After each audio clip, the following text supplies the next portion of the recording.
Good afternoon. My name is Katerina Odarchenko, and we with consulting company SIC Group, Intensive for Democracy and Development, continue to show to you interesting insights from sociological researches, which was held in Ukraine.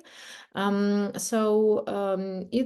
can be useful for a lot of political scientists and also think tankers who, wrote about Ukraine. And I also use this data a lot in my publications for Atlantic Council, for Hudson.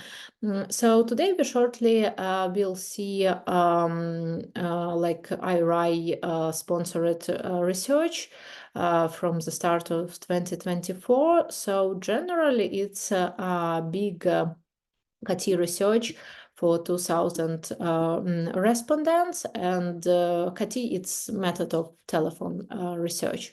So, and USAID General was sponsor of this research. I will point to you the most important information on my point of view. So, if you have some additional questions, please ask me, or also maybe you can propose to me some ideas for additional research. I will be happy to provide it to you.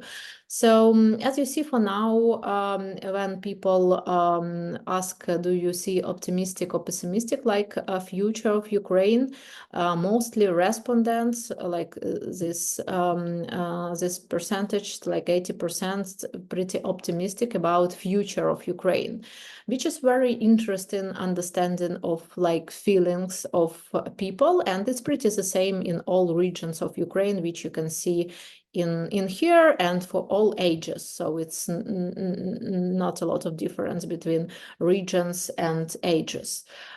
Also, we can see like other very interesting correlation, because here is question, is financial and economical situation of your family became better or worse?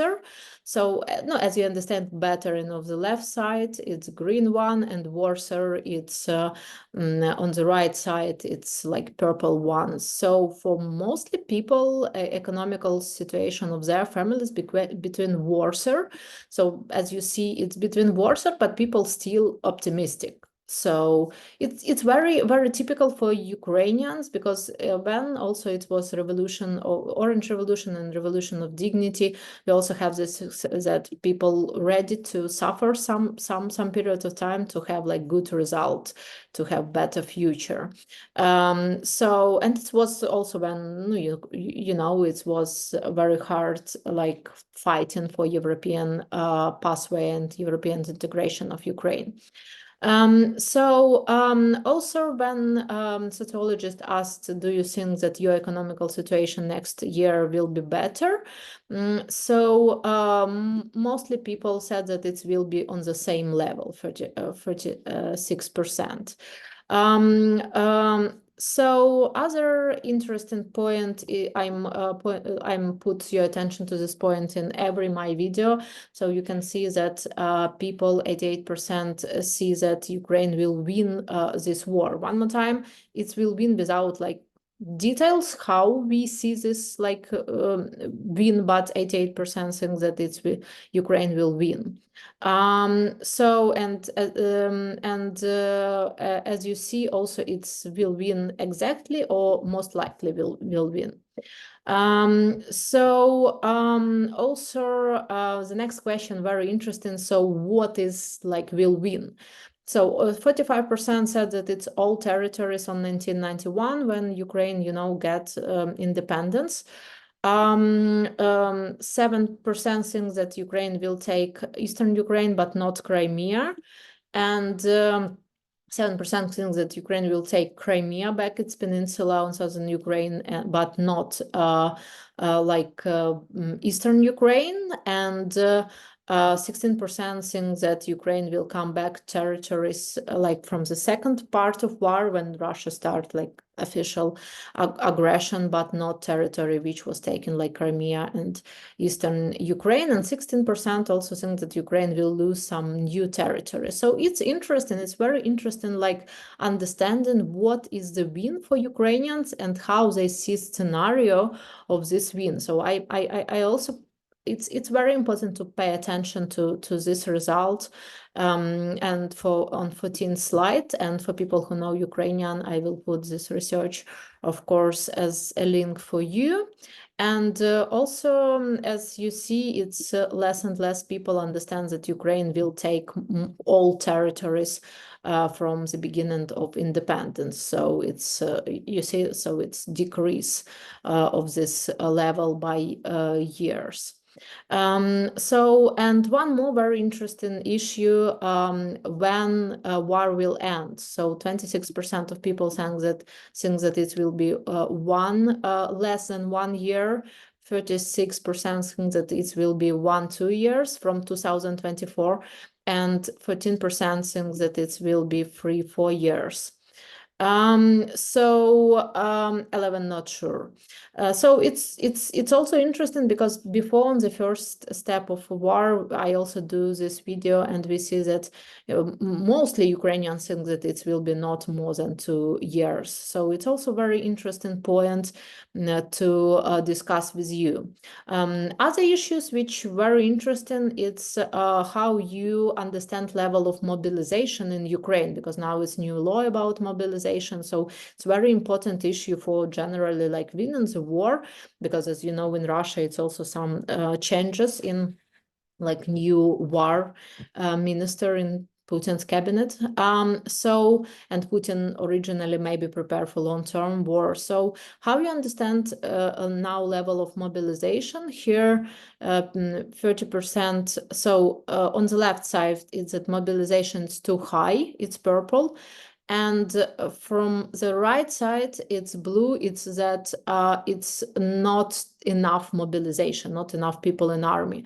So as you see, like 30% and 36% think that it's optimal level of people who serve in army, or it's not enough people. And only 19% think that it's enough people who are now, serving in army. As you see, also some additional results which can explain, this situation. We see also why people don't want to be mobilizing to Ukrainian army, right? So first, it's first answer, then gray it's second answer, and blue it's third answer of person. So I will read for you the most important issue why people don't want to go to army and don't want to be mobilized.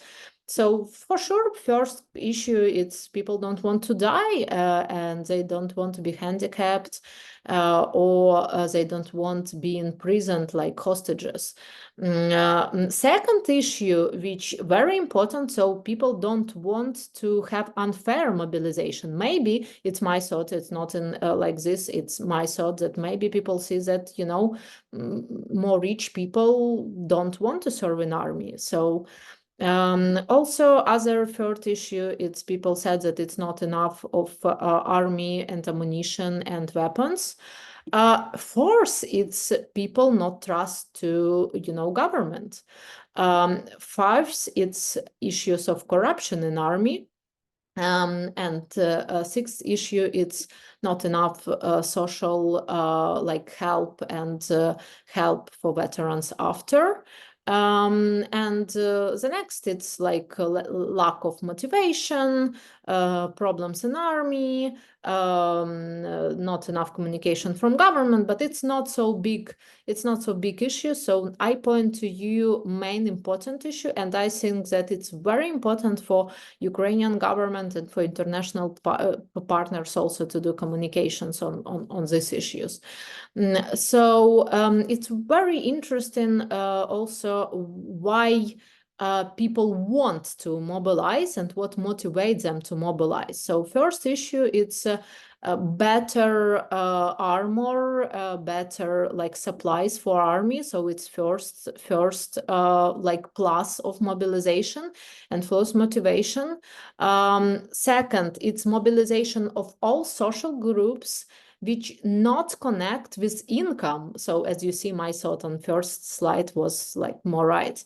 Fighting with corruption, third issue, one more time, like it's answer to third minus of mobilization. Then bigger salary in army. And then like better social benefits for people in army and their relatives, and better organizing of army. Then it's informational campaign and so on and so forth, but it's not so big numbers, so I'm paying attention to you to more issues. And the last issues which are very interesting in this research is issues, do you support elections in war periods? I'm as campaign manager also very interested in this issue. So from left side, people support fully, from right side, they not support.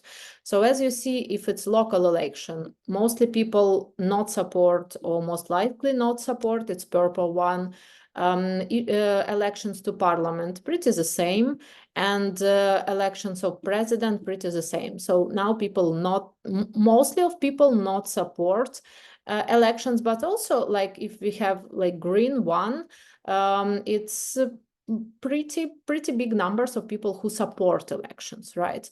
So I think people also, if we see like concerns about, you know, organizing and about, of course, like security issues on elections, we can understand like this, we can understand these issues.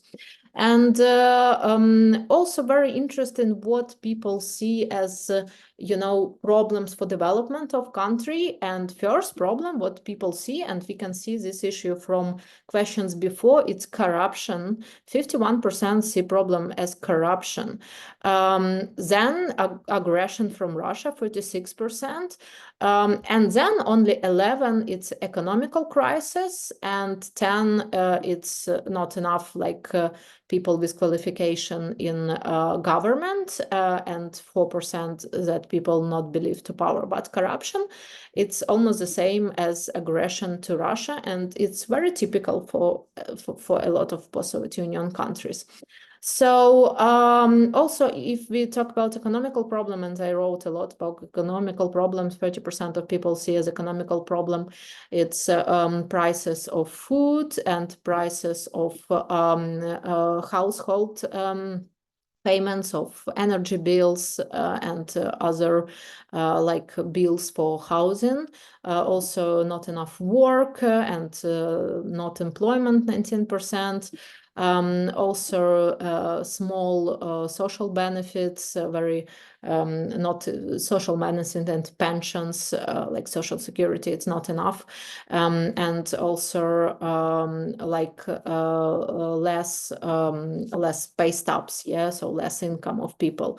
But one more time, we see that like household fees and energy bills, water bills, and other like fees which people need to pay, and food, it's the main problems with people can set to sociologists as spontaneous issues. And of course, when we see like cooperation with other countries and trust and like what countries you see as main supporters of Ukraine, 68% see United States, as 45 Germany, 39 Great Britain, 37 Poland, and here you can see